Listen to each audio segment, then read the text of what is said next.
Сәлеметсіздер ме оқырмандар? Параграф 14. Қазақстандық дизайнерлер. Суреттерге қарап, бүгінгі тақырыптың не туралы болатынына болжам жасаңдар. Суретте дизайнер мен тігінші болғандықтан, бүгінгі сабақ жалпы дизайнерлер туралы болса керек деп болжаймыз. Ары қарай кеттік.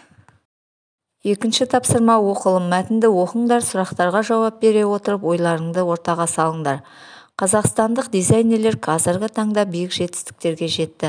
Аида Қауменова, Ая Папани, Сәкен Жақсыбаев, Құралай Нұрқаділова, Айгүл Қасымова, Лария Жақанбаева, Салтанат Баймұхамедова сынды дизайнерлер отандық жұлдыздардың арасында өте танымал. Адам көркі шүберек, шебердің қолы ортақ дейді халық. Қазақстан эстрадасының жұлдыздары, танымал жүргізушілер отандық дизайнерлердің киімдерін кие бастады. Қазір бәріне белгі шетелдік D&G, Louis Vuitton, Gucci сынды брендтерді Ая Папани, Аида Қауменова шығарған киімдер алмастырып отыр. Енді сұрақтарға жауап берейік. Дизайнер мен тігінші мамандығының байланысы бар ма? Олардың айырмашылығы неде? Екінші, қандай қазақстандық дизайнерлерді білесіңдер? 3. Отандық және шетелдік дизайнерлердің қандай атақты киім маркаларын білесіңдер? Сұрақтарға жауап. Дизайнер мен тігіншіні сән әлемі, киім байланыстырады. Дизайнер киім үлгісін сызады, ал тігінші дайын үлгіге қарап киімді пішіп тігеді. Қазақстандық дизайнерлер Аида Қауменова, Құралай Нұрқаділова тағы басқа. Мысалы, шетелдік Gucci, Versace, Adidas, ал қазақстандық Сымбат, Самедель тағы сол сияқты маркаларды білеміз. Үшінші тапсырма жазылымды. Отандық дизайнерлер шығарған киімдерді киген дұрыс па тақырыбында өз ойларыңды 4 сөйлем тәсілі арқылы жеткізіңдер. Бірінші пікір. Өзіндік пікірлеріңді бір сөйлеммен жазыңдар. Екінші дәлел.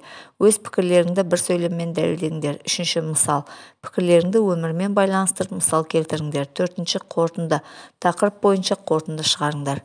Бірінші пікір. Меніңше отандық дизайнерлердің киімін киген дұрыс.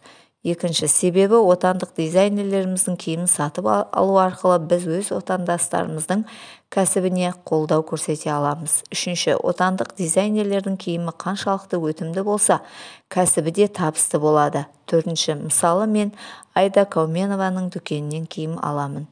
Бесінші, әрбір қазақстандық азамат өз отандастарының киімдерін тұтынғаны абзал. Әдеби тілдік норма, тоғыспалы ықпал, сөз тіркестерінің біріккен сөз сыңарларының аралығындағы көршілес дыбыстардың бір-біріне ілгерінді де, кейінді де әсер етуі, сол арқылы басқа дыбысқа ауысуы. Мысалы, есжан, есжан, жас жігіт. Жазылғанда с болып жазылады, оқылғанда с да ж дыбысы да ш дыбысына айналады. Төртінші тапсырма. Мәтіннен қосымшалы зат есімдерді теріп жазып, буын үндестігіне бағынатын және бағынбайтын сөздерді т кестесіне түсіріңдер. Буын үндестігіне бағынатын сөздер: қазақстандық жетістіктерге, шебердің жұлдыздары, киімдер. Буын үндестігіне бағынбайтын сөздер: дизайнерлер, Нұрқаділова, Айгүл Қауменова, Баймұхамедова тағы басқа. Бесінші тапсырма. Екі тапсырманың бірін орындаңдар. Суреттегі қазақстандық дизайнерлер туралы ізденіп, қысқаша дерек жазыңдар, ықпал түрлерін көрсетіңдер. Екінші, дизайнер болғым келеді, немесе дизайнер мамандығының қыр-сыры тақырыбында қысқаша мәтін жазып, ықпал түрлерін көрсетіңдер. Дизайнер мамандығының қыр-сыры. Дизайнер шығармашылық пен қиялға бай адам. Ол өз ойын және тәжірибесін қолдана отырып, жаңа идеялар тудырып, оларды реалды өмірге енгізеді. Дизайнердің шығармашылығы әртүрлі салада қолданылады. Мысалы, графикалық дизайн, веб-дизайн, интерьер дизайн, киім дизайн және тағы басқа. Дизайнер жасаған заттар тек қана сұлу емес, сонымен қатар функционалды болуы керек.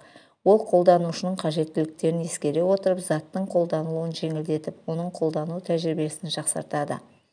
Дизайнер компьютерлік бағдарламаларын меңгеру керек. Adobe, Photoshop, Illustrator, InDesign, Sketch, Figma сияқты бағдарламалар дизайнер үшін негізгі құралдар болып табылады.